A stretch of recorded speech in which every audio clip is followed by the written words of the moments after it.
Hi there, and thanks for watching. Today we're going to go over the Vanguard build. This build is focused on getting attention from enemies and also reducing the damage that you take a little bit. Tinfoil Grills wants to give a big shout out to YouTube. Let's give him some love. What's up, Tinfoil Grills? So let me tell you a little bit about how these pieces work, because anybody can equip an item and go kill stuff, right? I like you to understand how they function together. First off, we have the Aggressor's Bane, which makes more enemies spawn and makes them be alerted to your presence way earlier, so you're going to have just a bunch of stuff running at you. It also reduces the incoming damage by 15%, which is going to be really nice. Next up, we got Vanguard Ring, which says melee charge attacks reduce incoming damage and outgoing damage by 4% and increase enemy aggression towards the wearer for 15 seconds. Stacks up to 5 times. What that means is you take less damage and you do less damage. I know there was some confusion with other people that thought, hey, I get more damage and I take less. No, you do less damage, and it's a multiplied damage reduction, which is a big thing. I'll explain that in a little bit, but first we're going to go over the rest of the gear. We've got the 3-piece Sentinel set because I've got everything on the map trying to come at me, so I don't want to die. I've got the Riven, which is for 2 purposes. Number 1, it gives me health when I'm meleeing things, which I need to proc the Vanguard Ring. And it's also giving me health when I am meleeing things through the Terror Margin, which is great. The lower my health gets, the more health regeneration I get directly from Riven and then passively through Terror Margin. But also, the charged attacks hit 3 times. So the Vanguard Ring is going to proc faster and easier. It's not going to be as difficult to get it up compared to using other weapons.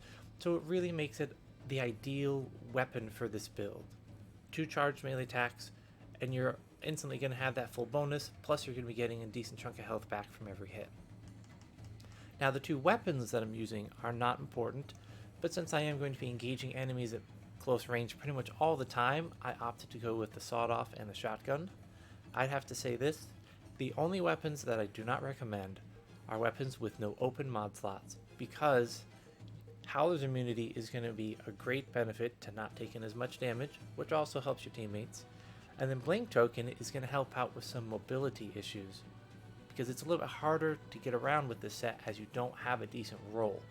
Blink Token does also damage enemies in an AoE around where you land, so it's a nice little extra bonus. You're not just moving around quicker, you're also damaging things in an area too. So, let's go back to the Vanguard's outgoing damage by 4% debuff. First off, look to the left. Melee damage is 40%, range damage is 15%, mod damage is 15%. Normally, if I have something that reduces the damage I deal, like the Burden of the Devoted, it gives us minus 15% all damage dealt by wearer. It literally subtracts it from those values. See, now melee damage went down to 25 and ranged mod damage are 0. Unfortunately, Vanguard's Ring is not subtracting any of that when we get those buffs. It multiplies the damage you do by a 0.8. So if you did 20,000 damage, it would take 80. It would take 20% of that off. It would take 4,000 damage off of that 20,000 damage, like that. Straight off the top, it's gone. You can't get it back. It is the worst outgoing damage debuff in the game, because if it was minus 20%, then our melee damage would go down from 40% to 20. Meaning, right now I've got 111 Riven damage. Let's say with the 40%, I'm doing 150. If I took away 20%, it would go down to like 130. But with the minus 20%, like that multiplied 80% actual damage, it's going to go down to like 120. So the higher your damage output is, you add this on, it seriously nerfs it. Anyways, that's enough about that. Let's show you some gameplay. Oh, how is it not safe? Where are the nearby enemies? I killed them all. Alright, we're going to do this the old-fashioned way. Now let me tell you a little bit about the cons of this build. Because obviously, getting all the aggro on the map is nice, if you want to have it. Having the ability to keep your teammates safe and alive is pretty cool. But it doesn't come without its drawbacks. First of all, everything on the planet wants to kill you. And yes, you get up to a really high amount of damage resistance because of the 15% off of one piece of equipment, 20% off of another, and 50% with Lidos when you have low health.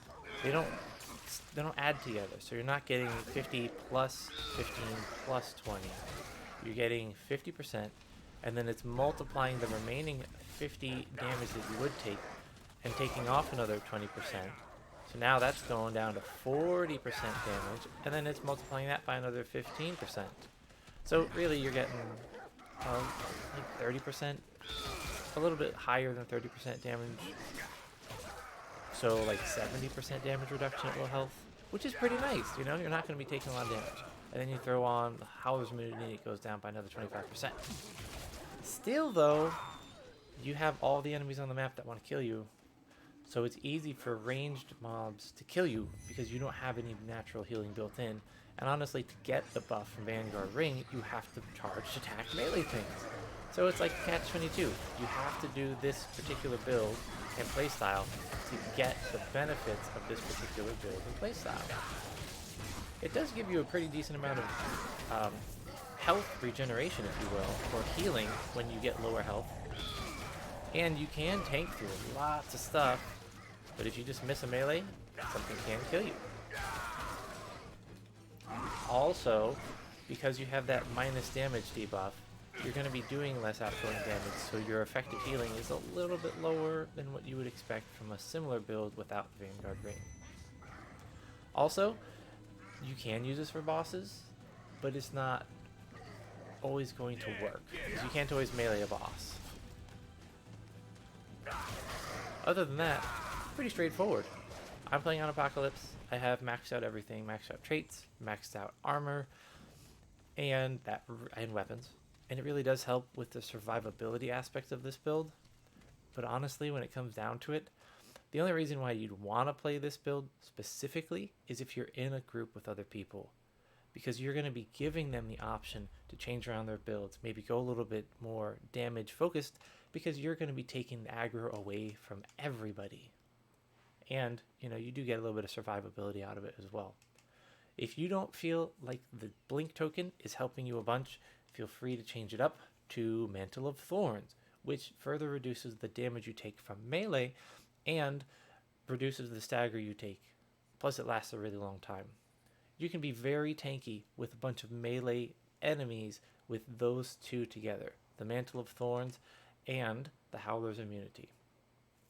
Honestly, you can change up the mods to suit your preference. If you're playing on a video game mode that's a little bit lower difficulty, you might not need the extra armor, and then you can go with whatever you want. There's a lot of customization. But I definitely suggest these two if you're going to be playing on Apocalypse. And get used to meleeing things. That's it. I hope you all found this informative. I appreciate you watching in, and keep an eye out for even more interesting builds. Bye.